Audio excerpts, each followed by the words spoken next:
My therapist retired last year and sent me my complete file. I read it cover to cover. On page 47, I found something she had never told me. And everything I thought I understood about the last 4 years of my life rearranged itself in about 30 seconds.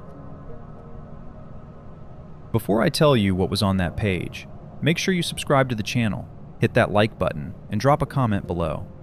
Stories like this only keep coming because of you.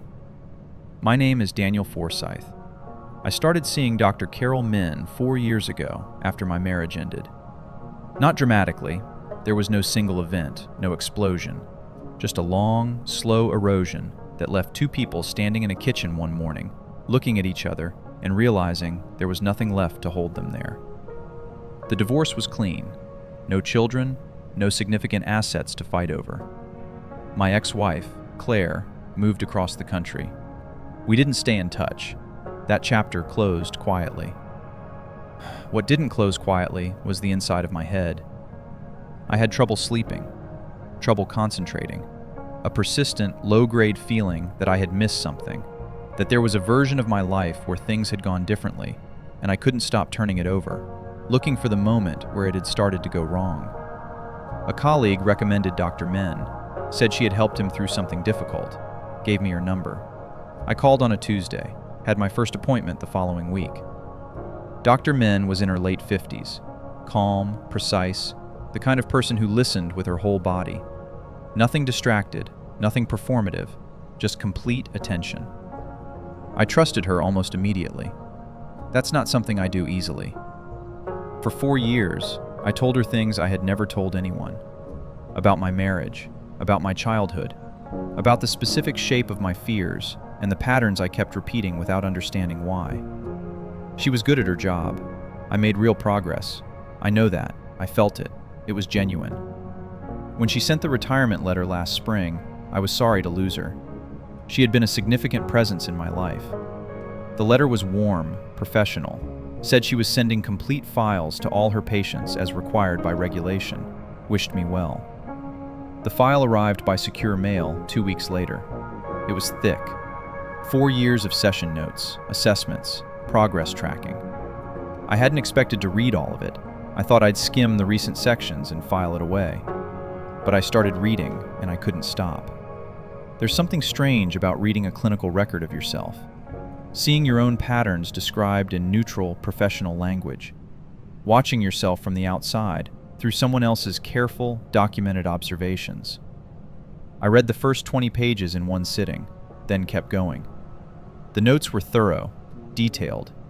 She had captured things I had said almost verbatim in some places, and her observations were sharp in ways that made me uncomfortable and grateful at the same time. Then I got to page 47. It was a session note from 14 months into my treatment. Routine format. Date, presenting concerns, session content, clinical observations. I had read 30 pages of identical format by that point, and my eyes were moving quickly. Then a name stopped me.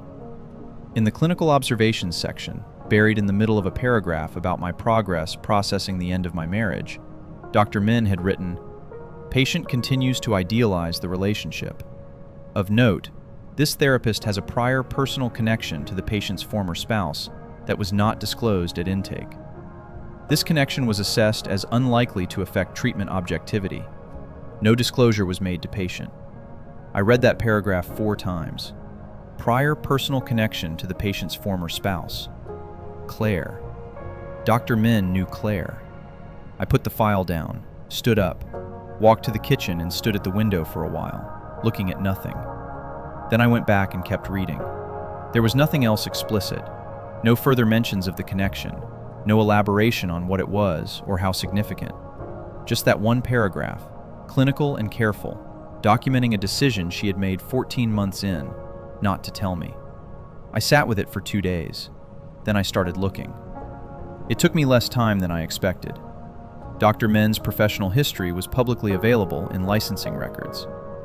Claire had grown up in the same mid-sized city where Dr. Min had practiced for 15 years before moving to our city 8 years ago. I found a photograph online, an old one, from a community event 12 years back. Dr. Min was in it. So was a woman I recognized as Claire's mother. They knew each other. Families, not just acquaintances. The kind of connection that runs deep and long.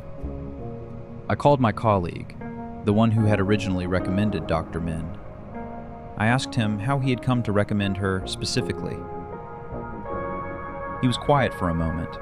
Then he said, "Honestly, Claire mentioned her once. Said she was good. I passed it along." Claire had recommended my therapist.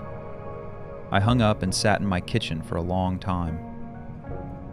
Here's what I kept coming back to.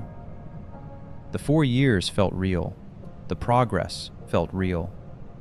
There were sessions where I had broken through something genuine, moments of understanding that had changed how I moved through the world. I don't think any of that was manufactured.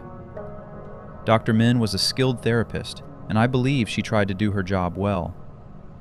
But there was a woman sitting across from me for 4 years who knew my ex-wife, who had, at minimum, a personal connection to someone I was spending hundreds of hours processing, who had made a decision, documented in my own file, in her own handwriting, not to tell me.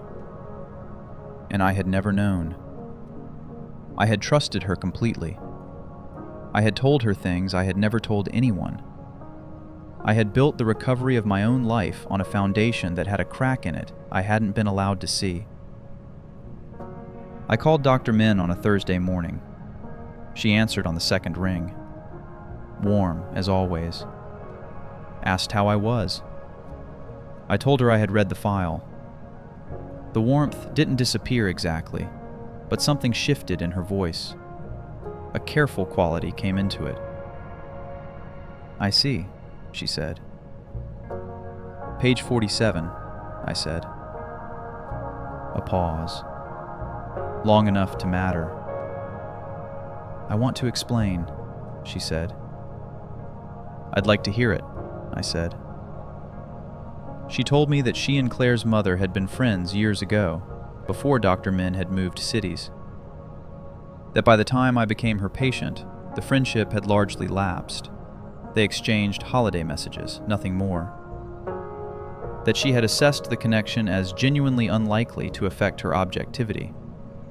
That she had documented it precisely because she took her ethical obligations seriously and wanted a record of her reasoning. She said, "I should have told you. I know that now. I believed at the time that the connection was too distant to matter, and that disclosure would have introduced a complication that wasn't necessary.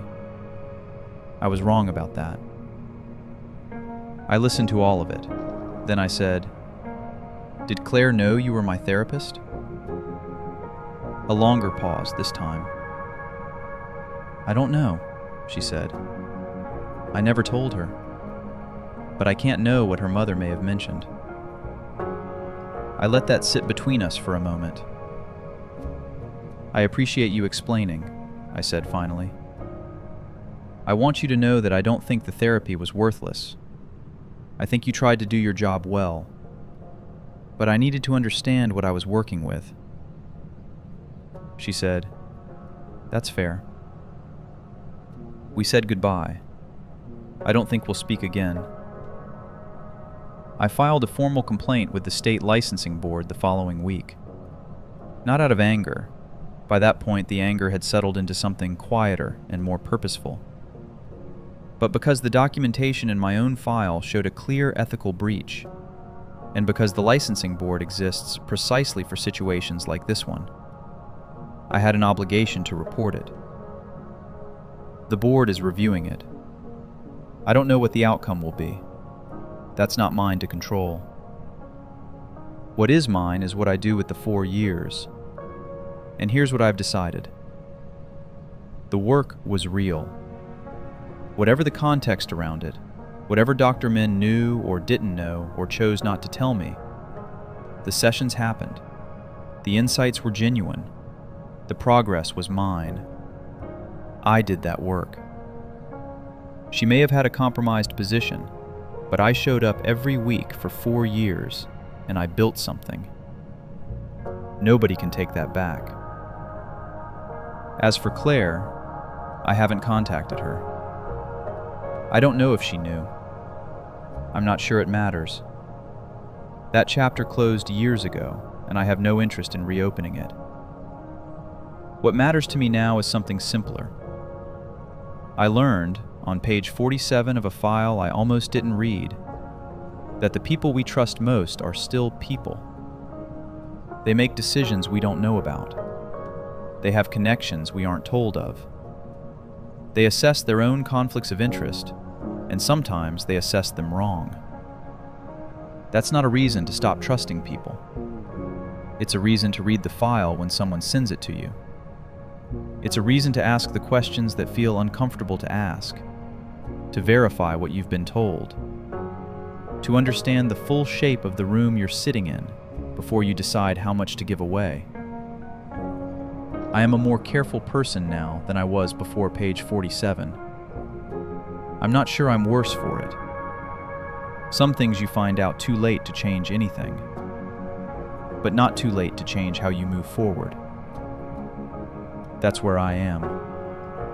Still moving, just with my eyes open now.